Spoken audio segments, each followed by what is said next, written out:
Si pudieras controlar lo que sueñas, ¿qué elegirías soñar? Uf, ¿qué elegirías soñar? Bueno, no sé, lo que elegiría es, o lo que elegí fue aprender a dormir. No para controlar lo que sueño, pero sí para utilizar la fase del sueño para resolver asuntos. Esto es un poco místico. Lo que pasa que en Kabbalah y también en otras disciplinas y personas también del mundo de la ciencia explican que el sueño es un lugar al que nosotros vamos a resolver asuntos. Si en el momento antes de dormir le pedimos, ¿no?, a lo que sea, a nuestra parte superior, que se encargue de cosas, os invito a probarlo, ¿vale? Y si queréis saber más de este tema, de Jean-Pierre Mallet, hablando de las teorías del doble y del desdoblamiento del tiempo, o sea que no elegiría el sueño, sino elegiría utilizar ese tiempo para resolver asuntos. Si en las redes sociales se compartiese lo malo, al igual que lo bueno, ¿qué crees que sucedería? Uf. A ver, yo no creo que sucediese nada especial. Ya en las redes sociales hay gente que comparte lo malo, ¿no? La gente que detrás del anonimato hace actos que son, bueno, que tienen carga de ira o carga de cólera hacia personas, ¿no? Pero también es verdad que hay mucha costumbre de criminalizar las redes sociales como si las redes fuesen culpables, ¿no? Las redes son un vehículo de lo que hay dentro del interior de la gente. Y si el vehículo se utiliza para llegar a buen puerto, compartiendo cosas bonitas y tal, perfecto. Si no se utiliza para llegar a buen puerto y se comparte o se utiliza para insultar, pues ya está. Es nuestros dos facetas, una vez más, en acción. Y esas dos facetas se ponen de manifiesto en las redes sociales, en los bares, los restaurantes, da igual.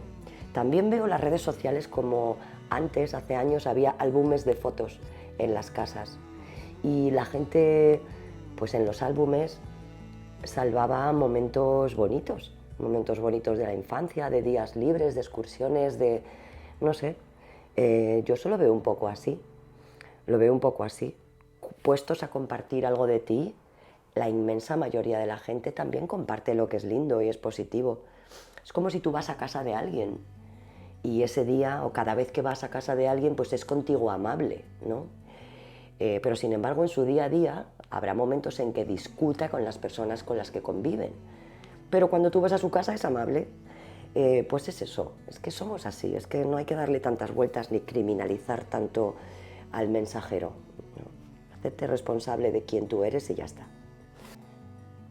¿Dedicas tiempo a tu cuidado físico y emocional? Sí, a las dos, a las dos. La inmensa mayoría de mi vida, en el momento que decidí cuidarme, lo he dedicado al emocional. Pero es verdad que hace un tiempito he decidido también incorporar la parte física.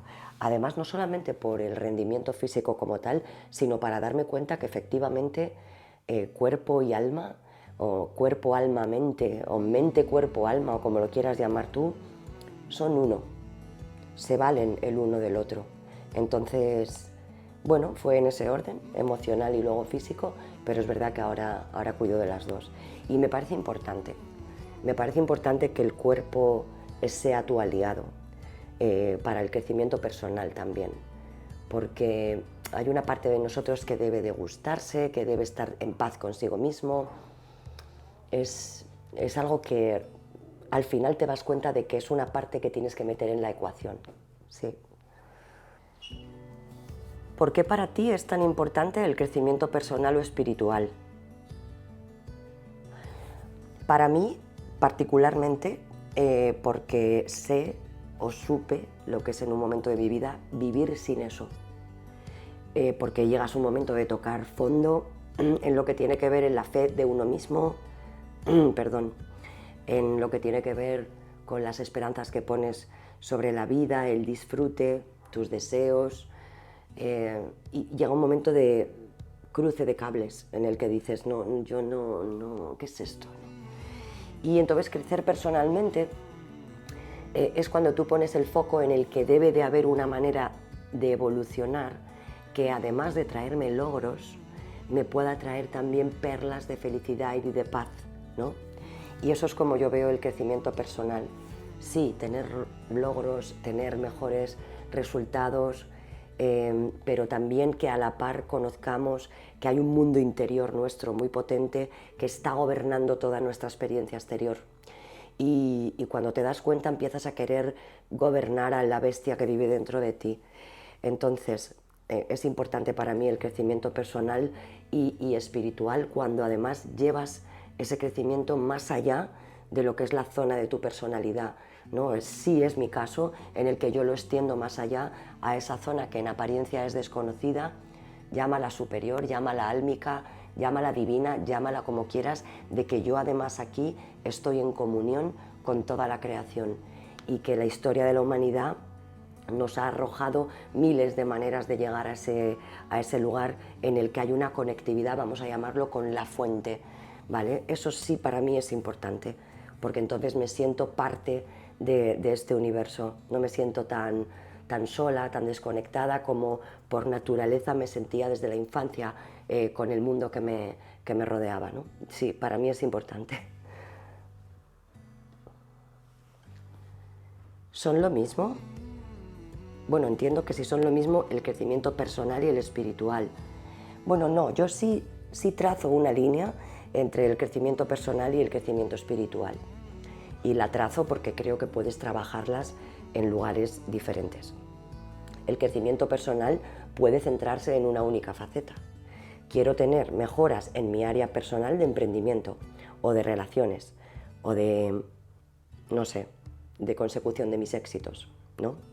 Y puedes trabajar ahí con dinámicas y especialidades y especialistas que son muy concretos de ese área.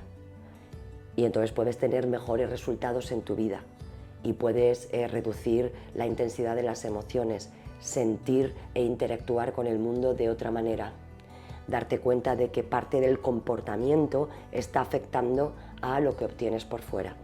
Y el crecimiento espiritual para mí no es exactamente lo mismo, sino una extensión, como he dicho antes, ¿no?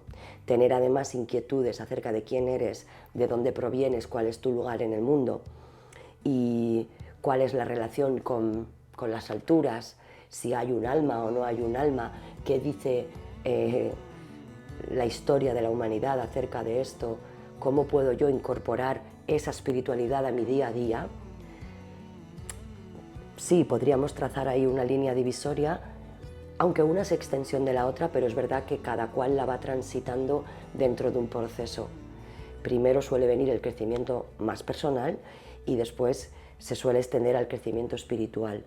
Aunque yo, como me lo encontré todo de sopetón, pues tampoco lo distingo mucho en mi historia vital. Pero bueno, por decirlo de algún modo, no son lo mismo. Son primos hermanos, pero no son exactamente lo mismo. O sí, si son primos hermanos, bueno, creo que me entiendes. ¿Qué emoción es la que más impide el crecimiento personal de un humano? Tela.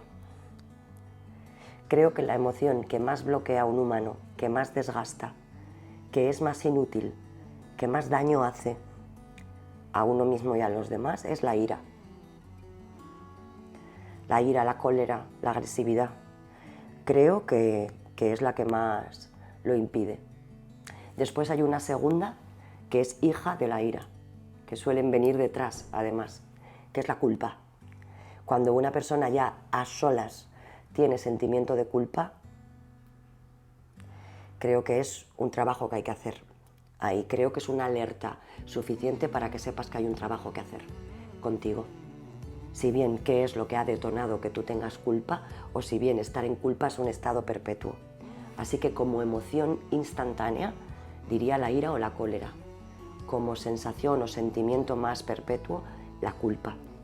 Además hay escuelas, enseñanzas que nos dicen literalmente, ¿no?, a nivel más espiritual, que los ataques de ira y los ataques de cólera son los que más fraccionan, los que más intervienen en el campo energético, además.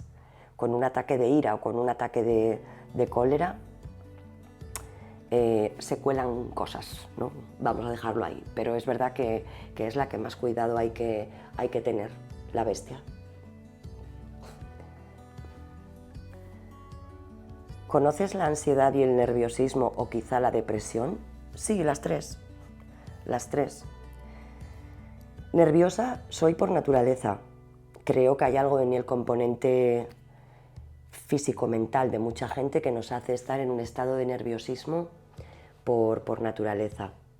Nerviosa no quiere decir siempre mal, sino que las cosas me producen nerviosismo porque a lo mejor me resultan emocionantes, o me resultan inquietantes, o me resultan desconocidas. Entonces, todas esas pueden desembocar en cierto estado de nerviosismo dentro de mí. Luego la rapidez de mi mente es altísima, entonces a veces me genera nerviosismo concluir trabajos o ejecutar cosas, ¿vale? No es que le dé a esa en particular una gran importancia. La ansiedad sí. La ansiedad también la conozco porque es cuando ese nerviosismo desemboca en un estado muy alto y ya no baja durante un tiempo. Ya produce emociones corporales, o mejor dicho, sensaciones corporales, la presión en el pecho, la incapacidad de hablar, ¿vale? El bloqueo, eso ya estamos en estado de ansiedad, ¿vale? Y el estado de ansiedad suele ser una alerta muy potente y debemos de tener cariño y dejarle permiso para que se produzca la bajada, ¿no? Ahí hay muchas técnicas y terapias que te ayudan con eso. Pero bueno, el nerviosismo no le tengo tanto miedo, los estados ansiosos enseguida que detecto que se puede producir, hago ahí un trabajo para detenerlo. Y luego la depresión, no creas, no se parece exactamente a ellas. En la depresión, cuando tú ya culminas en un estado de tristeza o de autoestima bajísima o de signos que no tienen, que son completamente incoherentes con la vida y empiezas a hacer incluso comportamientos raros, tratas mal la comida, tratas mal, ¿sabes? O sea, desemboca ya en conductas que no siempre parecen de pena. A veces son simplemente que no son coherentes, pero sí que es verdad que cuando estás en depresión hay o por lo menos cuando yo estuve, había una píldora que me asustaba mucho, que era que yo no tenía ganas de estar aquí. No era un pensamiento del todo que me iba a quitar de en medio, ni muchísimo menos, pero es verdad que ahí, bueno, detectamos que yo no tenía muchas ganas de estar en este mundo tal y como está configurado. Parecía que yo no pintaba nada aquí.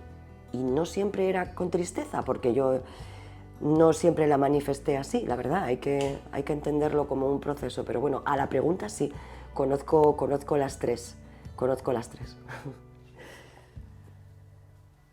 Si ya no convives con ellas, ¿cómo lo superaste? Bueno, como digo, el nerviosismo no le doy mucha importancia, la ansiedad y todo lo que tenga que ver con la ansiedad y el pánico, pues empecé con el método Linden, que lo he contado por ahí en algún vídeo. Y el tema de la depresión, bueno, es verdad que la ansiedad, antes de nada, también la tengo más o menos dominada porque acoplas la alimentación y procuro no excitarme demasiado, comer bastante sano y no inyectarle a mi máquina demasiados estimulantes. Para mi ansiedad también gestiono el tiempo que paso con gente.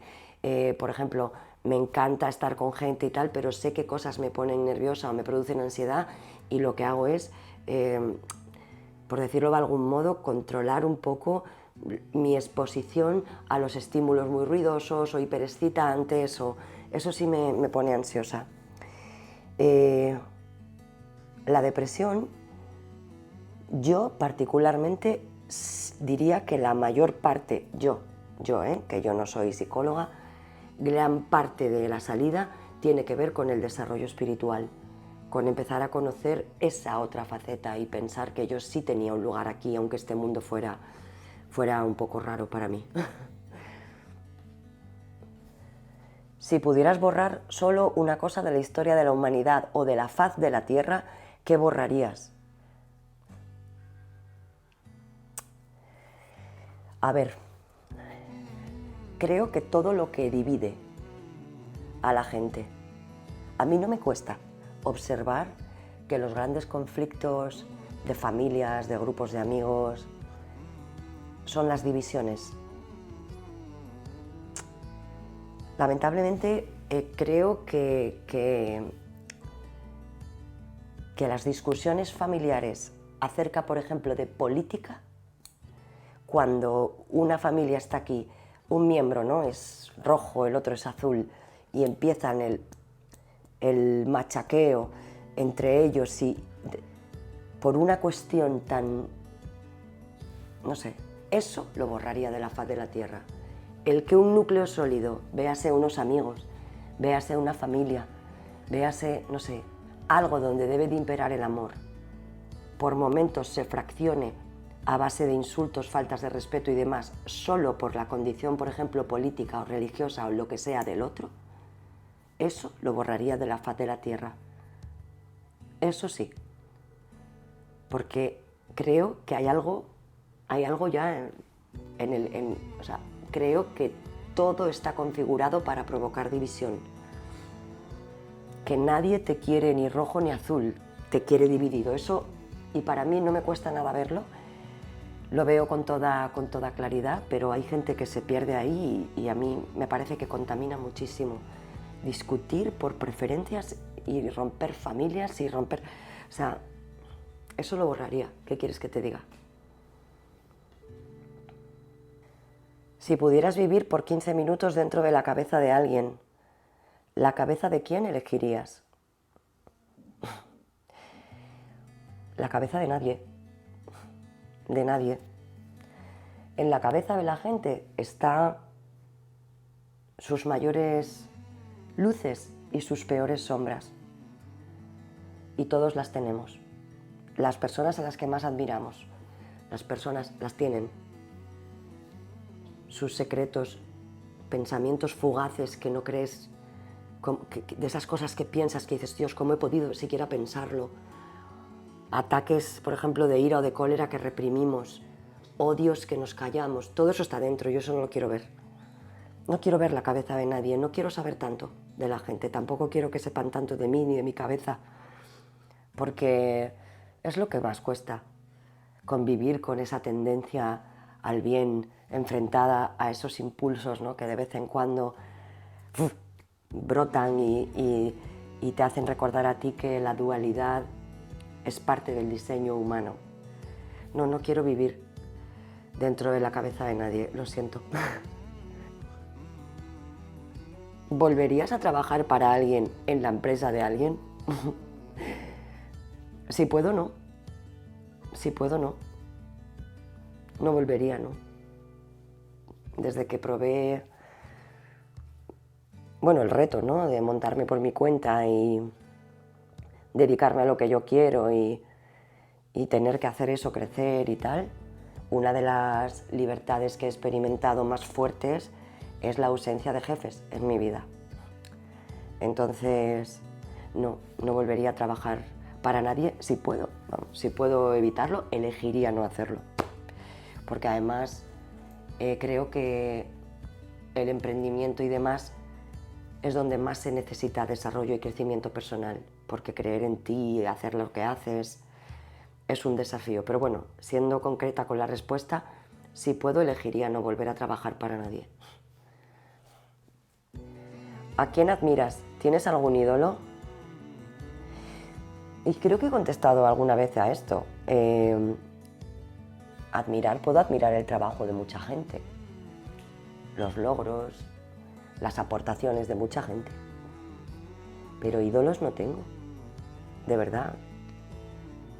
Como mucho algún músico, alguna rockera por ahí que me gusta, pero ídolos, que yo coja a una persona y la eleve y piense que solo esa persona podría hacer eso y nadie más, no.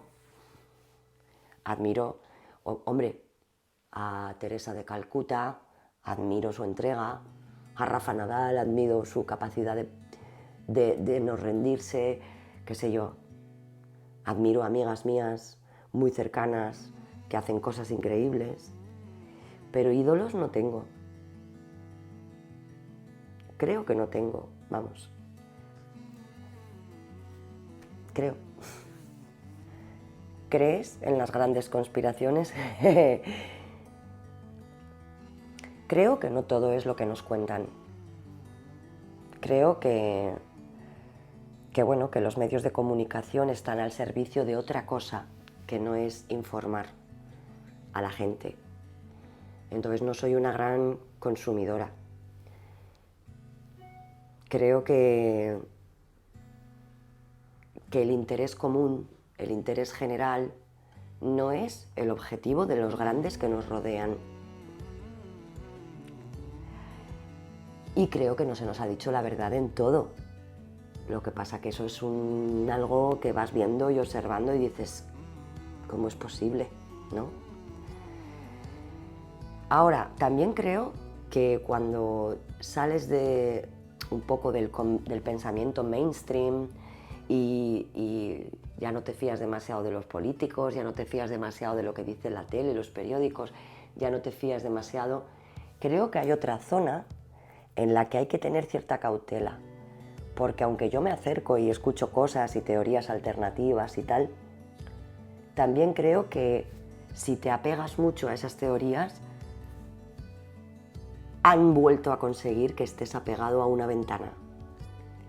Y entonces a mí me estresan los pensamientos en los que todo es verdad o todo es mentira. Me estresan, me estresan. Prefiero trabajar en mí misma y permanecer más en silencio y no estar tan apegada a las teorías conspiranoicas, ni a las informaciones oficiales, ni a casi nada. Ni a casi nada. Intento ser una buena ciudadana, pero es verdad que las grandes conspiraciones no son el pilar de mi vida, pero no lo desecho.